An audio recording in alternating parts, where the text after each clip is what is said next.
Shalom, salam kerahiman.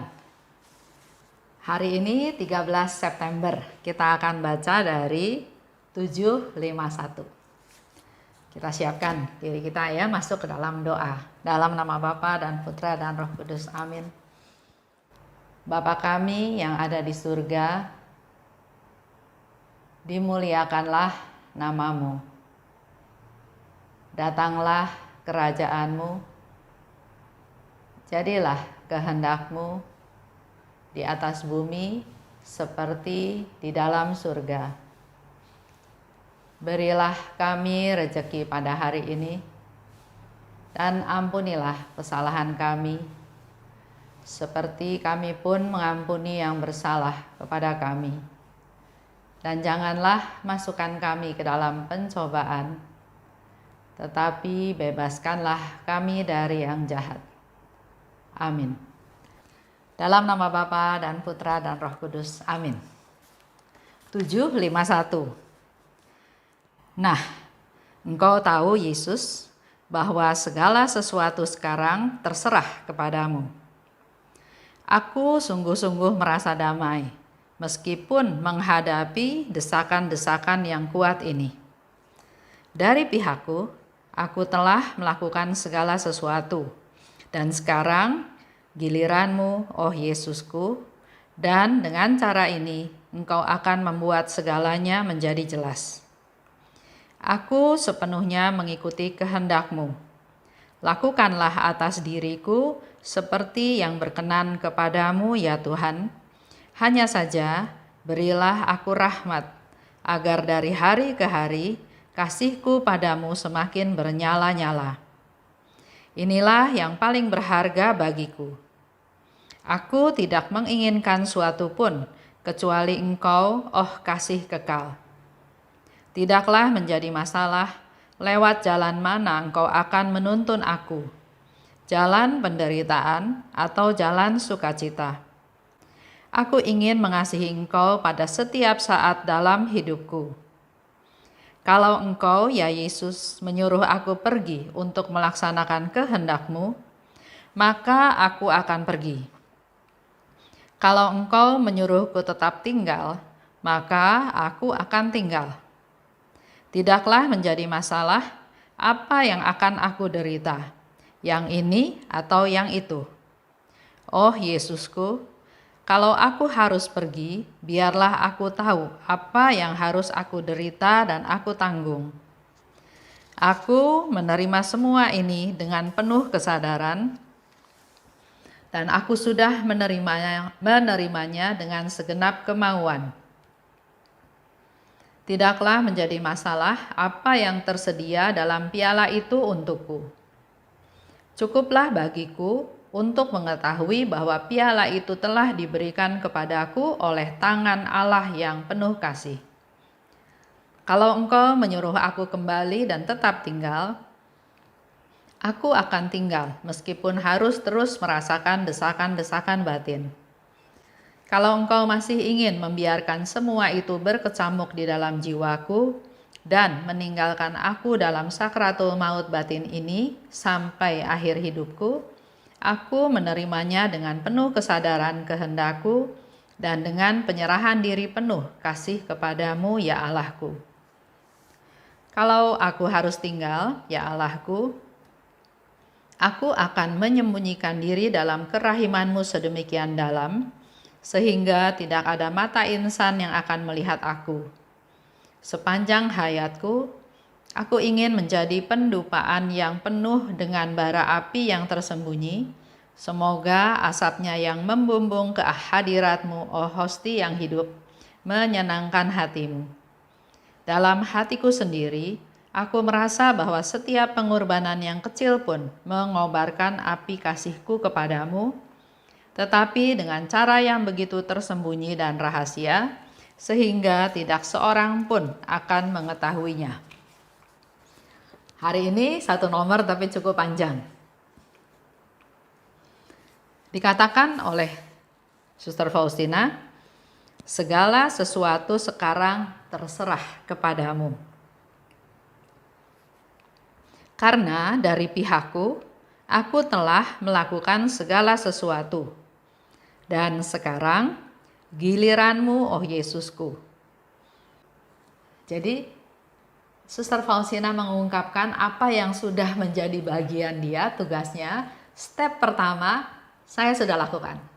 Selanjutnya giliranmu Tuhan. Begitu pula dalam hidup kita sehari-hari. Tuhan butuh step awal kita, step pertama kita. Tuhan, saya mau tahu kehendak-Mu. Ada niat ya, ada satu step. Selanjutnya terserah Tuhan. Nanti Tuhan yang akan buka satu persatu. Begitu pula dengan perbuatan baik, niat baik. Step pertamanya harus ada dari kita, karena kita punya kehendak bebas. Step pertama, iya Tuhan, saya mau melakukan sesuatu. Selanjutnya Tuhan yang akan lanjutkan. Tuhan yang tahu kelemahan kita, kekuatan kita, kemampuan kita, ketidakberdayaan kita, dia yang akan lanjutkan. Seperti yang Suster Faustina katakan sekarang. Giliranku udah Tuhan, sekarang giliranmu.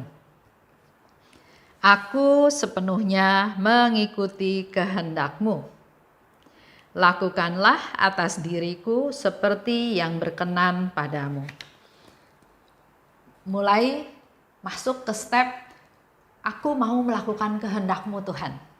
Jadi berserah, pasrah, kita udah nggak punya lagi ide kehendak sendiri, tapi kehendak-Mu Tuhan. Dan lakukanlah atas diriku seperti yang berkenan kepadamu, sekehendak-Mu Tuhan. Hanya saja, jadi apa yang dilakukan oleh Suster Faustina kita bisa belajar juga. Dalam hal ini dia katakan, hanya saja berilah aku rahmat, agar dari hari ke hari kasihku padamu semakin bernyala-nyala. Minta rahmat. Dari Tuhan itu minta rahmat. Yesus pernah bilang ya, minta yang banyak karena dia punya banyak. Jadi dalam melakukan aktivitas apapun, kita punya niat untuk melaksanakan kehendak Bapa, untuk mengetahui kehendak Bapa, kita juga boleh minta rahmat dari Tuhan. Seperti Suster Faustina katakan, minta rahmat supaya api cinta yang ada di dalam dirinya itu makin bernyala, bukan makin redup. Kasihku kepadamu makin bernyala-nyala dari hari lepas hari. Tidaklah menjadi masalah, Suster Faustina bilang lagi ya, enggak masalah Tuhan. Caramu, cara jalan sukacita atau jalan penderitaan, buat Suster Faustina nggak masalah, berserah, ya terserah Tuhan. Jalan mana yang akan engkau pakai untuk menuntun aku? Karena sebetulnya kita sebagai orang beriman, mengikuti jalan sukacita, mengikuti jalan penderitaan, selama itu bersama Tuhan, itu adalah rahmat, adalah berkat yang Tuhan berikan kepada kita semua. Contoh yang sederhana ya, misalnya harus dijemput, pulang kantor, harus dijemput, ada janji dijemput. 5:30, jam 6, udah mulai gelap, tapi kok jemputan belum datang. Mulai gelisah, mulai takut. Mau tunggu sampai kapan? Ya, ini terjadi puluhan tahun yang lalu ya, belum ada HP, belum ada komunikasi seperti sekarang, segampang itu. Akhirnya saya berpikir, apa yang harus saya lakukan? Tunggu terus sampai kapan? Saya nggak tahu juga, yang jemput barangkali ada masalah, bonggok, atau yang lain-lain. Nah, di sana akhirnya berserah, ya sudah, jalan aja. Pulang, jalan, karena saya lebih takut naik taksi atau lebih takut naik ojek, gojek. Dulu belum ada gojek, dulu namanya apa itu? Bajai. Saya takut naik-naik yang seperti itu. Karena pernah ada pengalaman dari kakak ipar saya, juga dari teman sekantor, waktu itu masih kerja di Bank Bali. Di lampu merah itu malah naik bajai ditodong. Naik taksi saya lebih nggak berani lagi. Ya sudah, jalan. Saya lebih berani jalan. Akhirnya saya jalan, tapi sambil berjalan sambil ingat Tuhan. Waktu itu belum berdoa rosario ya, tapi fokusnya adalah Tuhan lindungi saya, Tuhan jaga saya, Tuhan berkati saya supaya saya bisa jalan pulang sampai ke rumah. Nah, kalau diambil positifnya, pada saat kita senang-senang, pada saat nunggu dijemput, pada saat dijemput mungkin nggak ingat sama Tuhan. Tapi pada saat kita mengalami masalah, mengalami penderitaan, mengalami kekhawatiran, kesusahan, jadi ingat Tuhan. Ya, jadi di sini Suster Faustina mau kasih tahu, terserah Tuhan. Engkau mau menuntun aku melalui jalan penderitaan atau jalan sukacita, aku terima. Aku ingin mengasihi Tuhan pada setiap saat dalam hidupku. Jadi sungguh-sungguh berserah ya. Sungguh-sungguh belajar berserah kepada Tuhan. Karena dikatakan oleh Suster Faustina, aku ingin mengasihi engkau pada setiap saat dalam hidupku. Dengan melihat keadaan apapun kita belajar bersyukur. Berterima kasih pada Tuhan, mengasihi Tuhan, bukan komplain. Kalau engkau menyuruh aku pergi untuk melaksanakan kehendakmu, maka aku akan pergi. Kalau engkau menyuruh aku tetap tinggal, maka aku akan tinggal. Jadi dalam hal ini, Suster Faustina memberi contoh, enggak ada juga satu kehendak pun, Tuhan saya mau pergi, Tuhan berkati saya. Enggak. Kalau engkau suruh aku pergi, aku pergi.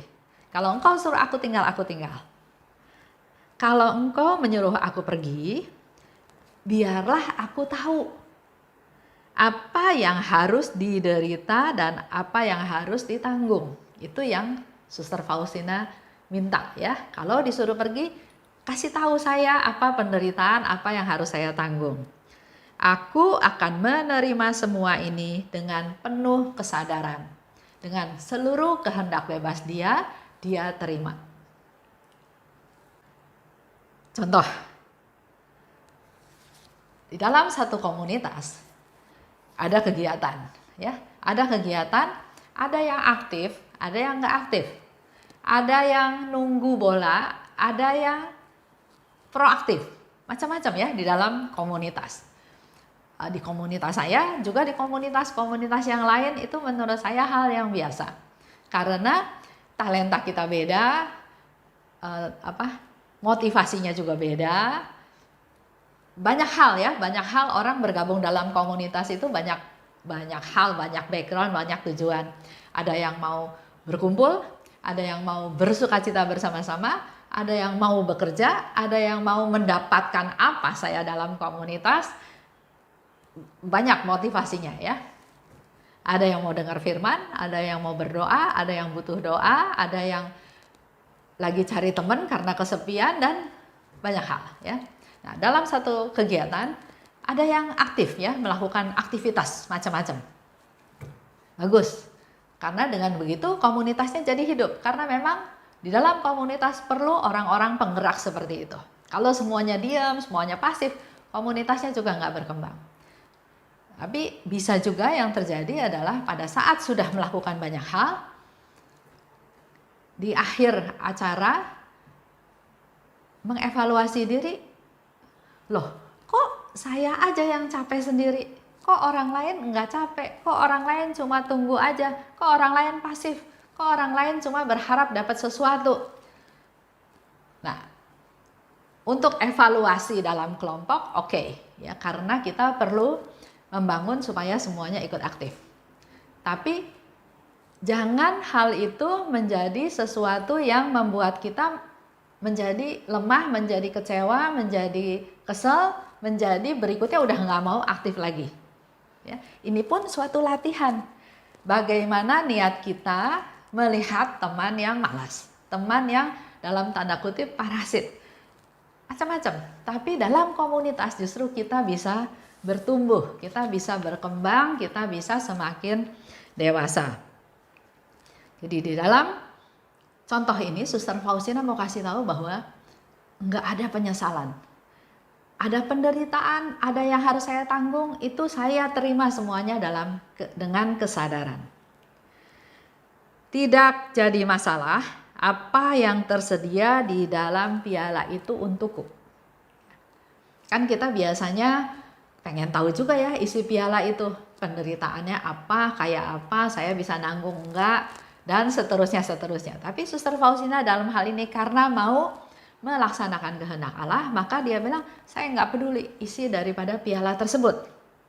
Cukup bagiku, aku mengetahui bahwa piala itu telah diberikan kepadaku oleh tangan Allah yang penuh kasih.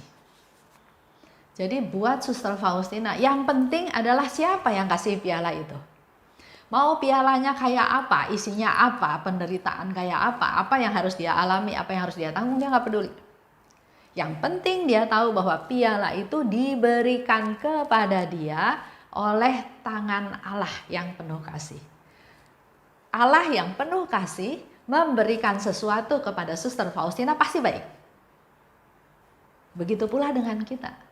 Kalau kita punya iman bahwa Tuhan memberikan kita salib, Tuhan memberikan kita piala, tapi kita tahu piala itu dari tangannya Tuhan yang penuh kasih, kita nggak perlu ragu, nggak perlu komplain, nggak perlu khawatir, nggak perlu kecil hati. Tangan kasih Allah loh yang memberi, Allah yang memberi, itu sudah luar biasa. Dalam hatiku sendiri, aku merasa bahwa setiap pengorbanan yang kecil pun mengobarkan api kasihku kepadamu. Tapi dengan cara tersembunyi sehingga tidak ada yang tahu. Dengan kita melakukan suatu pengorbanan, buat Suster Faustina, hal ini menjadikan api kasihnya kepada Allah itu makin membara, makin besar, ya. Mengobarkan api kasihku kepadamu. Contoh yang gampang. Di dalam satu pekerjaan, satu kantor lah ya. Ada A sama B. Si A dikasih kerjaan terus sama bosnya. Sedangkan si B nggak dikasih kerjaan. Nggak dikasih kerjaan apa-apa. Suruh duduk aja. Buat si A, pekerjaan yang diberikan kepada dia bukan sebagai sesuatu beban bahwa wah saya nih nggak disayang nih sama bos. Saya nggak disayang makanya saya dikasih kerjaan terus. Sedangkan si B tenang-tenang aja, duduk tenang, dia nggak kerja apa-apa. Buat kacamata Suster Faustina, si A jauh lebih bahagia, lebih happy karena dengan adanya pekerjaan dari bosnya, maka dia menjadi orang yang berguna, menjadi orang yang kreatif, menjadi orang yang punya pengalaman-pengalaman baru dengan adanya hal tersebut yang membuat dia semakin bersemangat untuk melaksanakan pekerjaan-pekerjaan lainnya. Sedangkan si B nggak dapat apa-apa, dia nggak tumbuh, dia nggak berkembang, dia nggak dapat apa-apa, dia nol besar. Jadi buat Suster Faustina, penderitaan itu walaupun pengorbanannya sekecil apapun yang Tuhan kasih, karena piala itu dari Tuhan ya, itu mengobarkan api kasihku kepadamu. Dengan adanya pengorbanan-pengorbanan tersebut justru dia makin mengasihi Allah. Karena dia tahu Allah mengasihi dia lebih dulu. Allah memperhatikan dia. Allah memberikan piala, memberikan tugas, memberikan sesuatu pekerjaan kepada Suster Faustina. Contoh ya, dalam hidup suami istri. Si suami ini ya usaha tadinya ya, usaha. Tapi karena mungkin nggak berhasil, gagal, sehingga usahanya jatuh lagi sampai akhirnya dia nggak punya kerjaan. Orang nggak punya kerjaan itu paling nggak enak, ya. Akhirnya dia berpikir, oh udah, saya kebawalah sama temennya. Dia jadi judi, dia jadi suka pasang buntut nomor ya, dia jadi merokok, dia jadi suka minum minuman keras. Akhirnya buntut-buntutnya memboroskan uang keluarga yang sudah pas-pasan dengan kehidupan dia seperti itu, otomatis dia mengambil uang dalam keluarga. Istrinya marah, pasti lihat suaminya bukannya memenuhi tanggung jawabnya sebagai kepala keluarga, bukannya mencari uang untuk kesejahteraan keluarga, malahan dia sepertinya morotin uang keluarga, padahal keluarganya pas-pasan hidupnya ya. Dan yang terjadi, anak-anak yang jadi korban. Suami istri ribut terus, anak-anak jadi korban. Sudah agak besar, anaknya punya motor, motornya dijual sama papahnya karena papahnya butuh uang ya. Nah, dalam perjalanan hidup ini, suatu hari proses ya, suatu hari istrinya itu kenal Tuhan. Kenal Tuhan, dia mengalami kerahiman Tuhan. Dari situ dia melihat keluarganya tidak 100% semata-mata menyalahkan suaminya, tapi dia melihat dengan kacamata yang lebih besar. Dia mulai belajar memaklumi karena suaminya nganggur, nggak ada kerjaan, jadi dia melakukan hal seperti itu. Jadi dia bertemanlah dengan orang-orang yang pengangguran. Dia mulai memaklumi, dia mulai memaafkan, dia mulai mengampuni ya. Tapi kan dalam keluarga juga dia harus bertahan, nggak bisa hanya ngomel, hanya berkeluh kesah. Dia juga mengambil hikmah dari situ bahwa saya sebagai ibu yang dititipin 2 orang anak, saya juga harus bisa mempertahankan keluarga ini. Minimal saya harus berusaha, sekarang nggak menggantungkan diri lagi sama suami, tapi apa yang harus saya lakukan supaya 2 anak saya ini bisa tumbuh dengan baik, bisa sekolah, bisa makan dengan baik ya, bisa tumbuh dengan baik. Dari situ mata dia juga mulai terbuka, ternyata bukan dia yang hidupnya paling susah, paling berat, itu bukan dia. Karena ternyata dia melihat ada lagi yang keluarganya mirip-mirip dia, suaminya juga pengangguran, judi, minum, tapi marah-marahnya itu lebih jahat, lebih hebat daripada suaminya. Istrinya nggak kasih uang, dipukul, disiksa ya. Di situ dia melihat, dia nggak mensyukuri keluarga itu, tapi di situ dia melihat, ya lumayan, walaupun suaminya seperti itu, tapi masih lebih baik daripada suami orang lain. Di situ dia mulai lagi bersyukur. Bersyukur karena ternyata dia nggak mengalami seperti yang dialami oleh temannya. Nah, tahapan-tahapan itu mendatangkan rahmat dan berkat. Kalau sehari-hari tadinya diisi dengan ngomel, dengan ribut, dengan banting barang, dengan marah-marah, sekarang dengan sudah kenal Tuhan, sudah mengalami kerahiman Tuhan, dia bisa memaklumi suaminya, dia bisa punya tekad, saya nggak mau ngandalin suami saya lagi, saya mau usaha sebisa saya supaya 2 anak yang Tuhan titipkan pada saya bisa tumbuh menjadi anak-anak yang dewasa, anak-anak yang berkenan di hati Tuhan. Dan juga karena melihat keadaan suaminya masih lebih baik dalam tanda kutip, dia mulai bisa bersyukur, menerima, sehingga waktunya nggak diisi lagi dengan ngomel, tapi oke, saya sungguh-sungguh kerja aja. Dia mau bertobat, syukur. Dia enggak, saya juga nggak mau terlalu pusingin lagi, nggak mau habisin waktu itu. Dengan cara berpikir seperti itu, malahan hidup dia menjadi mendatangkan berkat. Hidupnya damai, kerjanya juga menjadi baik, sehingga hasilnya juga menjadi baik. Itu yang dialami atau dialami oleh suami istri ini. Jadi dalam setiap pengorbanan ini jangan titik marah, kesel, putus asa. Olah pengorbanan ini, olah penderitaan ini menjadikan sesuatu yang menjadi dekat dengan Tuhan, mencari Tuhan, mengalami Tuhan, mengenal Tuhan, merubah hidup kita menjadi hidup yang penuh berkat.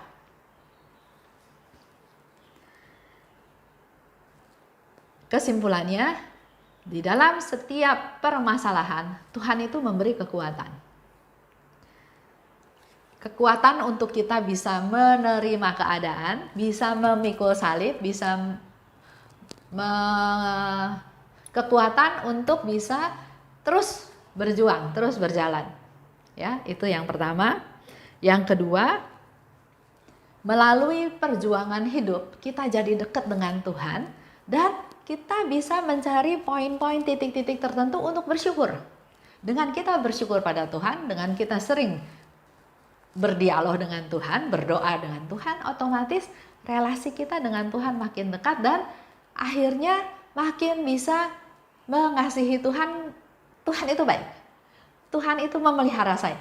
Tuhan itu melindungi saya. Tuhan itu memperhatikan saya. Sampai ke titik hal tersebut. Itu aja untuk hari ini. Kita mau belajar dari Suster Faustina. Kita tutup ya dengan doa penutup. Dalam nama Bapa dan Putra dan Roh Kudus. Amin.